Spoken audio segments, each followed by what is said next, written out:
There's a dramatic video online right now that is going viral showing a little boy in Syria running away from sniper fire in Syria from the Assad regime and saving his little sister. Now this video has galvanized millions of views. A large number of publications are talking about this, and they're using it as a way to vilify Assad and to show how ruthless the Assad regime really is. Well, surprise, surprise, surprise. Everything here that you just saw and everything I just said was a total and absolute lie.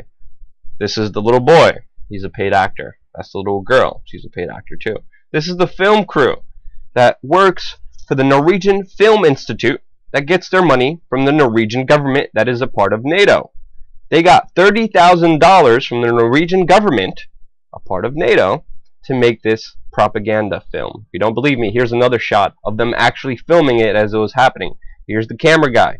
Here's the audio guy filming this fake viral video that has galvanized international coverage. The U.S. State Department even tweeted it out. They haven't redacted it. The New York Daily News, the Telegraph, right-wing news, of course, they're going to use this as a way to justify more intervention. The Independent, they still have the article and the video up as if it was truth. Now, the BBC has exposed it. They at least did some investigative journalism. They actually talked to the people who produced the film.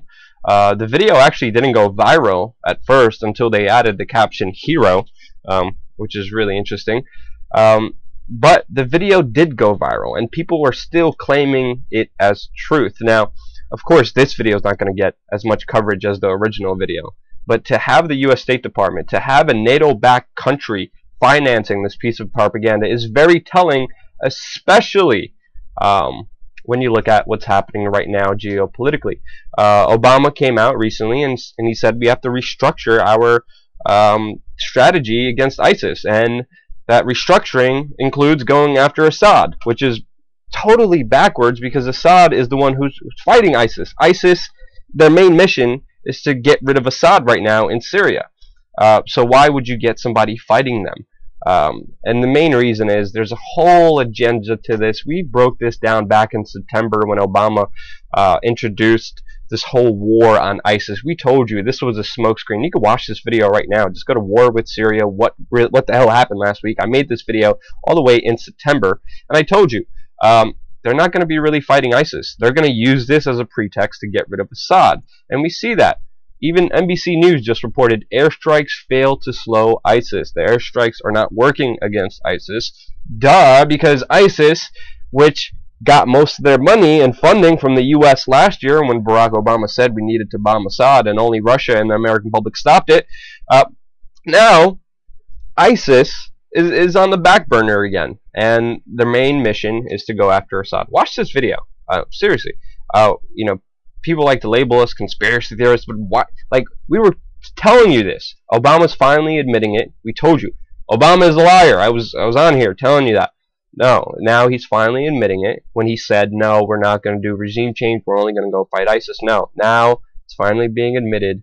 The main mission that they're going to try to refocus on is going after ISIS. With this viral video, right now NATO countries are pushing for more intervention in Syria and to get rid of Assad. We even see the U.S. Pentagon calling for troops on the ground in Iraq to supposedly fight ISIS.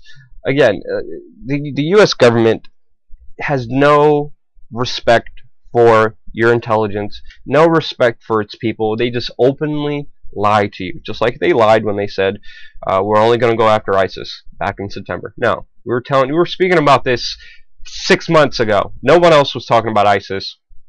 If you go on our YouTube channel, you could see everything. It's just insane. Now, we talked to 4-star General Wesley Clark. He actually came out in the early 2000s, and then he said this. You have to watch this. This was going to happen. I came back to see him a few weeks later, and by that time we were bombing in Afghanistan. I said, are we still going to war with Iraq? And he said, oh, it's worse than that.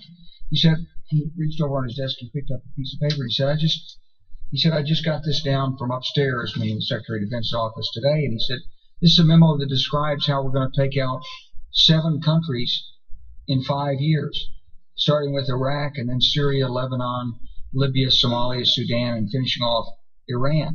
It's happening now. And I asked him, it's happening now, and he looked like he just saw a ghost in this video. You can watch this video as well. General Wesley Clark asked about 7-country war planned by the Pentagon right after 9/11.